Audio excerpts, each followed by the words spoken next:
Hi, everybody. This is Chris Perry, and this is my activity design presentation en el mercado, or in the market.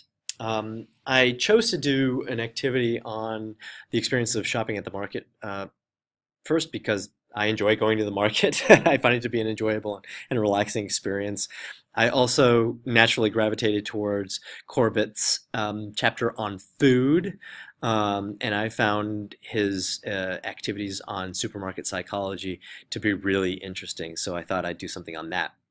I've also gone to markets in the Spanish-speaking world and been struck by how cool an experience would be to try to bring the market back to my classroom in any way possible. Not just because food is different around the world, but because the way that markets play a part in people's lives is different. They're organized differently. The way you behave and shop for food is different in different parts of the world.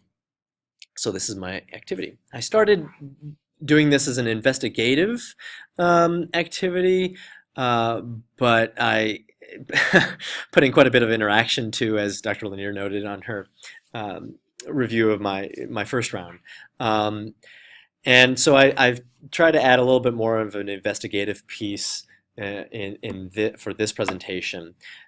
I really wanted my learners, and for this activity, I'm thinking of my Spanish 2 boys who are novice learners, mostly freshmen, some sophomores as well.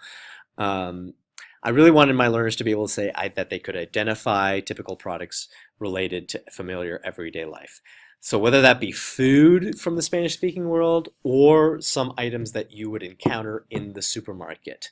Again, my experience of going to a supermarket in Bogota was that the carts looked different, the bags were different, they were placed in different places. There were scales. I don't have scales anymore in my own supermarket. That all happens at the checkout register.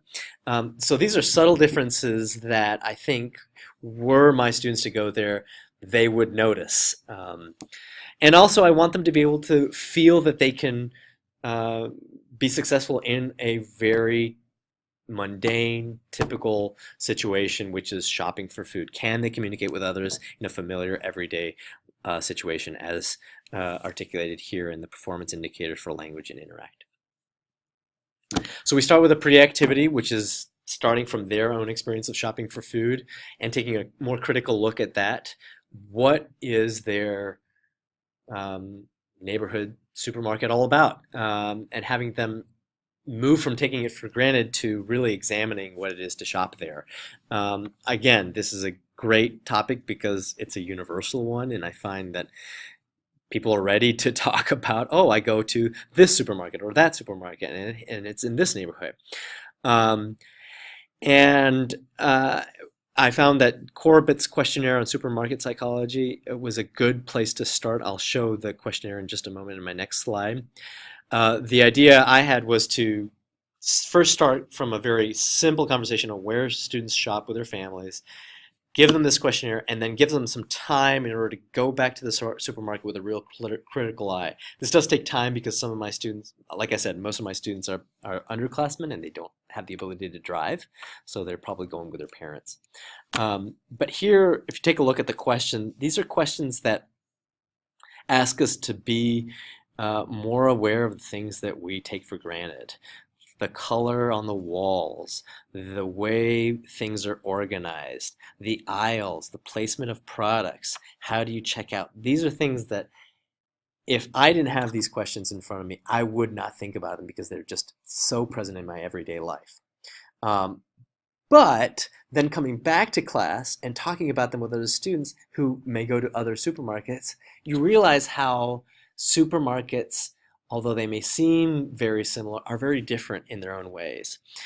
And then once we have a conversation around our own experience of shopping for food, then we try to transfer that into looking at what it would be to shop for food in other parts of the Spanish-speaking world. I really like this YouTube provider. Her name is Agustin Iruela, who has a series of videos. This one is pretty good, I think. She goes to a market in Spain and take some time looking at some of the things in the market. So let's take a quick look.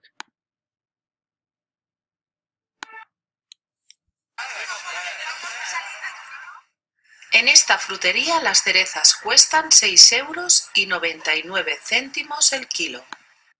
So if you look at this, I mean, interesting. First of all, wow, that's a big price. Why is that price so high? Are cherries native to this region? That's one way to start. But then also a real simple thing about the way the nines are written.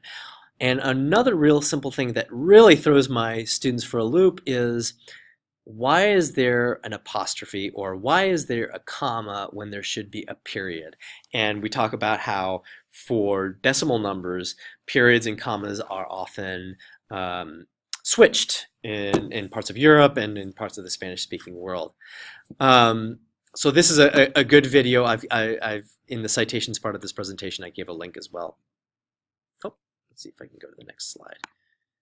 Here's another video I've used. Palo Comao is one of the major markets of Bogota. It's an outdoor market, and again, it shows the experience of going to an outdoor market. This one is cool because the range of tropical fruits that are found here are just fantastic, and students have no idea what they're looking at, but it is an actual fruit that occurs in the Spanish-speaking world. Out of the interest of time, I won't show a clip here, but again, I encourage you to look at it if you are so interested. And then this leads to a classroom market activity. I've attached a sample dialogue. I created a dialogue between a vendor and a customer that asks students to use vocabulary that we have learned, and by now they will have learned a lot of vocabulary having to do with the food and also with the experience of shopping at the market. And I wanted them to use that vocabulary, but I wanted it also to be broad enough for students to feel like they can experiment or be creative with the language. So this activity, at the start of the class, students are split half and half. Half the students are vendors, half the students are customers. And in order to fulfill a purchase there, they have to work this dialogue in some way. Students that are customers are given a purse. They're given 20 euro pesos, and they must use that completely. And vendors are incentivized to sell. I teach boys, and they're really motivated by competition, and one of the competitions we use is the vendor that has the greatest amount of sales wins. And I'll tell you what, the classroom was alive. People were selling, yelling, trying to get people, competing for customers. It was really a lot of fun. I've also attached the rubric, which is my method of assessment for this dialogue. Within the market, I kind of let that alone, and then at the end of the class, I split up the groups into twos, and then have them record it into a recorder. And I use the rubric to grade that dialogue that they have been practicing for quite a while, based on communication strategies, cultural awareness, comprehensibility, fluency, grammar control, and use of vocabulary. Again, I've attached that rubric. There are also, I think, possibilities for reflection on the significance of the market in their own lives, and what it would mean, and to just imagine what it would mean for somebody from another country to come and see our market, kind of otherizing ourselves a bit. I love the activities that Corbett provides on national dishes, and I think that's another way that the classroom market experience could be extended if, for example, students were to be thinking about a national dish such as ajiaco on the left for Colombia or paella on the right for Spain, and then shopping based on the need to create that dish. How would that change the market experience? And then the supermarket design is a cool one as well, that you can find in Corbett. And then for my more advanced learners, I would probably go into studying el regateo, which is a really prevalent practice in much of the Spanish-speaking world, which is bargaining. Regatear is really something that I'm horrible at. It makes me really nervous, and I just cannot do it. But whenever I go to Colombia, it is just part of life there. And my friends and my family members make fun of me for not being able to do it, but it is really part of life there. So studying why that is a part of life and how it influences behavior is something that I think would probably be better suited for students that are at an advanced level. And that's my presentation. These are my citations right here. Again, the YouTube videos you can see um, uh, at these sites. I hope you enjoy that, and I look forward to seeing your presentations as well. Thank you so much.